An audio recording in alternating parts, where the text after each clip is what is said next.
Assalamu alaikum everyone. Hope so you are all will be fine. Today is the topic of experimental psychology is psychophysics and myself is Khadija Mubin. Few contents of this topic: measuring sensation, introducing the variables and experimental topics and research illustration. Firstly थोड़ा सा psychophysics को define करती चलूँ. Psychophysics is the sub field of psychology devoted to the study of physical stimuli and their interaction with sensory system.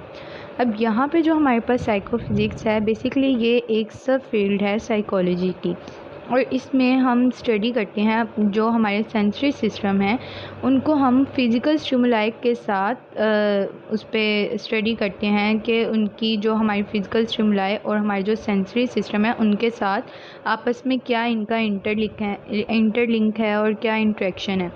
Physical task have been extensively used to draw conclusions on how information is processed by the visual and the sensory system.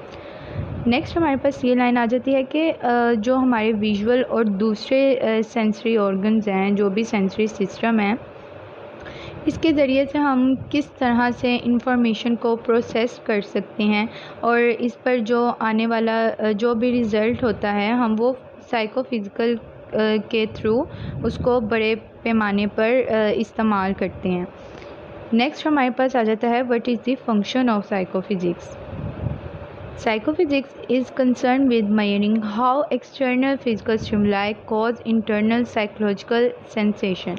अब साइकोफिज़िक्स का काम क्या होता है? साइकोफिज़िक्स का ताल्लुक़ इस पैमाइश से है कि किस तरह बैरूनी जिस्मानी जो हमारे फ़िज़िकल स्टिमुलाई हैं ये अंदरूनी तौर पर किस तरह से साइकोलॉजिकल सेंसेशन का सबब बनते हैं. नेक्स्ट हमारे पास आ जाता है measuring sensation. Physical science permits, at least for some of the senses, accurate measurement on a physical scale of the magnitude of a stimulus. By determining the stimulus magnitude, that is just sufficient to produce a sensation or a response. It is possible to specify the minimum perceptible stimulus or the absolute stimulus threshold stimulus limits for the various senses. The central inquiry of psychophysics pertains to the search for a lawful quantitative relation between stimulus and sensation for the range of stimuli between these limits. Measuring sensation में हमें बताया गया है कि हम sensation की पैमाइश क्या है, उसकी मेजरमेंट क्या है. अब यहाँ पे जैसे कि जो फिज़िकल साइंस है वो परमिट्स करती है कि कम अज़ कम कुछ स्टिमुलस के लिए स्टिमुलस की शिद्दत के जिस्मानी पैमाने पर दुरुस्त पैमाइश हैं. स्टिमुलस की शिद्दत का तयन करते हुए जो सिर्फ़ एक एहसास या रद्द-ए-अमल पैदा करने के लिए काफ़ी है. मुख्तलिफ़ स्टिमुलस के लिए कम अज़ कम जो इसमें है मिनिमम जो परसेप्टिबल स्टिमुलस हैं, मिनिमम मतलब कि अदराक मुहरिक या मुतलिक मुहरिक हद की वजाहत करना मुमकिन है. साइकोफिज़िक्स की मरकज़ी तफ्शीश इन हदूद के दरमियान मुहरिक की हद के लिए मुहरिक और एहसास के दरमियान एक जायज़ मिक़दारी ताल्लुक़ की तलाश से मुतल्लिक़ है कि किस तरह से वो हमारे सेंसेशंस को मेजर कर रहा है, किस तरह से उसको लॉफुल और क्वांटिटेटिव जो रिलेशन है वो किस तरह से स्टिमुलस और सेंसेशन में बना रहा है. नेक्स्ट हमारे पास आ जाता है introducing the variables. The two main types of variables in psychology are the independent variable and the dependent variable. Both variables are important in the process of collecting data about psychological phenomena. अब जो यहाँ पे हमारे पास variables हैं, यहाँ पे उन्होंने हमें दो तरह के वेरिएबल्स बताए हैं कि साइकोलॉजी में यूज़ होते हैं. एक डिपेंडेंट वेरिएबल और दूसरा डिपेंडेंट वेरिएबल. अब ये जो दोनों वेरिएबल्स हैं ये किस लिए यूज़ होती हैं, ये बेसिकली जो हम अपने एक्सपेरिमेंट या कोई भी चीज़ है उसको स्टडी करने के लिए, उसके बारे में रिसर्च करने के लिए जो वेरिएबल्स यूज़ करते हैं वो इंडिपेंडेंट और डिपेंडेंट वेरिएबल होते हैं, जो कि दोनों एक दूसरे के ऊपर मुनहसर होते हैं। और हमने इनका मकसद ये होता है कि इंडिपेंडेंट और डिपेंडेंट वेरिएबल को यूज़ करने का मकसद ही ये होता है कि किस तरह से हमने जो डाटा कलेक्ट किया है अपने कोई भी साइकोलॉजिकल फिनोमेना के बारे में, जो भी हम डाटा कलेक्ट कर रहे हैं उसमें उसका क्या प्रोसेस है। विदाउट वेरिएबल्स हम कोई भी किसी भी चीज़ के बारे में डाटा कलेक्ट नहीं कर सकते। यहाँ पे हमारे पास नेक्स्ट लाइन में है dependent and independent variable. Students often report problems with identifying the independent and dependent variables in an experiment. While this task can become more difficult as the complexity of an experiment increases in a psychology experiment. अब मतलब कि बाज़ औक़ात ये होता है कि अक्सर जो स्टूडेंट्स होते हैं वो अपने एक्सपेरिमेंट्स में या जो भी रिपोर्ट प्रॉब्लम्स हैं उनमें इंडिपेंडेंट और डिपेंडेंट वेरिएबल की आइडेंटिफिकेशन में उन्हें बहुत सी मतलब के प्रॉब्लम्स आती हैं। अपने जो भी उन्होंने एक्सपेरिमेंट कंडक्ट किया उसमें बहुत से उन्हें जो मसले मसाइल हैं वो देखने पड़ते हैं या उन्हें इंफॉर्मेशन मिलती है, जबकि ये काम ज़्यादा मुश्किल हो सकता है जैसे जैसे किसी तजुर्बे की कोई भी उसमें कम्प्लेक्सिटी आ जाती है, बढ़ जाती है नफ्सियाती तजुर्बे में।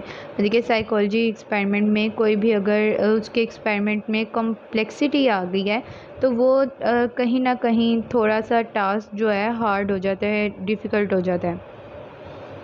नेक्स्ट हमारे पास आ गया है independent variable. The independent variable is the variable that is manipulated by the experimenter.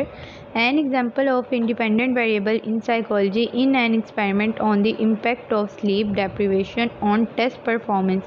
Sleep deprivation would be the independent variable. The experimenters would have some of the study participants be sleep deprived while other would be fully rested.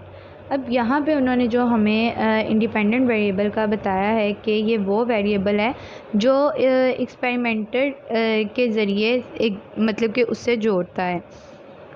और इसकी मतलब कि जैसे मिसाल यहाँ पे ये दी गई है कि जो साइकोलॉजी है वो एक जो इंडिपेंडेंट वेरिएबल की है, वो मतलब कि साइकोलॉजी में हम इंडिपेंडेंट वेरिएबल की मिसाल देखें तो ये आ जाती है कि टेस्ट की कारकर्दगी पर नींद की कमी के असरात पर एक तजुर्बे में नींद की कमी इंडिपेंडेंट वेरिएबल होगी।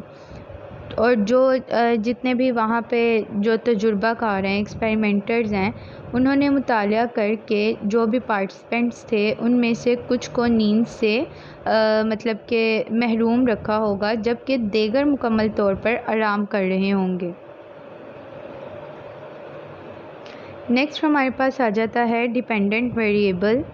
दी dependent variable is the variable that is measured by the experimenter. In the previous example, the scores on the test performance measure would be the dependent variable.